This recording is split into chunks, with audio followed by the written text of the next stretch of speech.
Hey, it's Tony Brueski, and this is our week in review over the weekend, taking a look back at some of the most compelling conversations and stories that we've covered for you of the last week. Brand new episodes back Monday morning, bright and early, 5 a.m. here on the podcast. This is an examination of the hidden human condition. This is the Hidden Killers podcast With Tony Brueski. Kate Malenga is joining us, forensic psychologist. We're going to be talking about Brian Kohberger and discussing the alibi and where things are at in that case. It's been amusing watching some of these developments or some of these claims out of the defense of Kohberger. Just throwing randomness into the air is what it feels like lately. Things that are not based on any sort of fact, claims that are not based in reality really is what we're talking about here, especially the alibi. Hey, I like to drive at night. They know that they can't argue it because there's evidence showing he was driving around that area on that night. So they're leaning into it, hoping maybe they can confuse someone. What's your thoughts, Kate? I think he's probably thinking that, well, they can't prove a negative.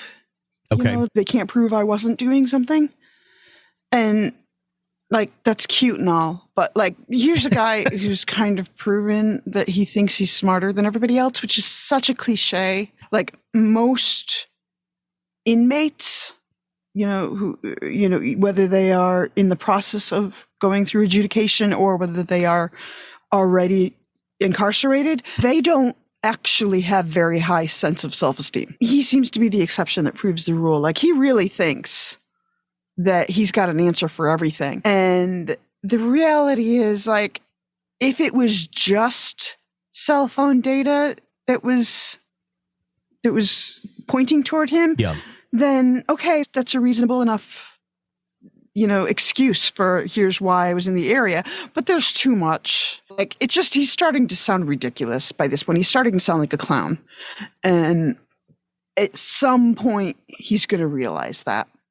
What I'm wondering is the attorney, Ann Taylor, she's the one who's having to deliver all of these statements. How many of this strategy, if it is a strategy, or how many of these statements do you think are coming from her direction and expertise versus it's the client, and ultimately at the end of the day, she has to do what the client wants? My suspicion in knowing defense attorneys is that by and large, she doesn't want to say anything. Yeah. Right now, because anything that she says, whether it's in a deposition or whether it's at a press conference, that becomes fodder for the actual trial. Mm-hmm. And you get locked in to that story. And then do you go to court and say, well, I was lying then, but I'm telling the truth now? Or do you say, well, I was telling the truth then, but I'm lying now? Either way, you don't want to get caught in a lie. Mm-hmm. And so by and large, you don't want to talk. Yeah.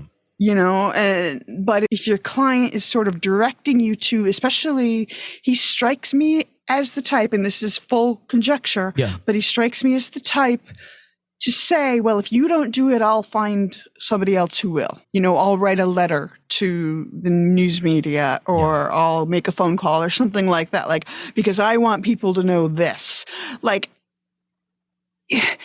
He studies criminology. Criminology is so different from forensic psychology, and it's so different from law in general, either prosecution or defense. And I think he's learning that right about now. Very much so. It does make you wonder. I was making the reference earlier. It almost is, I'm speculating, is she being held hostage to a certain extent of exactly what you just said? If you don't do this, I'm going to do that. And it could lead to, being accused of being ineffective counsel or something of that nature in order to keep things on track. She's just kind of okay, you hang yourself if you want. Or is there a strategy here? Is there something here where this is going to go back to maybe the cell phone data, the triangulation? And if they can somehow poke enough holes in that or create reasonable doubt around the idea that, well, maybe that data is not that accurate, then that creates an even more reasonable doubt, even though it does kind of come from a ridiculous alibi of I just like to drive around at night.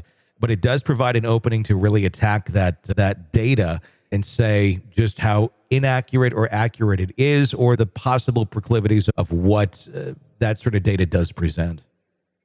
I mean, it could be in the process too, strategically speaking, of let's cut a day or two off the trial, because cell phone data in an actual trial is so incredibly boring. Like it just is, because you have to go through pages and pages of data and documents and numbers and,